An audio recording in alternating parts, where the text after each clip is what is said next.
Quelles sont les capacités de nos services de renseignement en France comme ailleurs? Notre journaliste Isabelle Coumar a posé la question à Jay Miché, secrétaire général adjoint de l'OTAN pour les défis de sécurité émergents. Nous avons déjà parlé ensemble et je vous ai entendu dire à chaque fois le partage des renseignements des pays doit être intensifié, mais ça ne semble pas être le cas.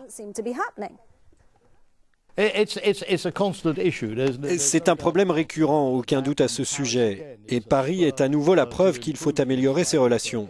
D'un autre côté, le fait par exemple que les auteurs ont été si rapidement identifiés, le fait que la police en Belgique, presque le lendemain, a mené des raids à Bruxelles montre qu'il y a déjà un très haut niveau de coopération.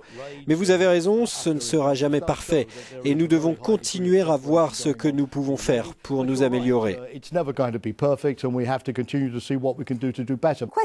On se pose pourtant la question, pourquoi le projet des attentats de Paris n'a pas été repéré alors que trouver les auteurs a semblé relativement facile?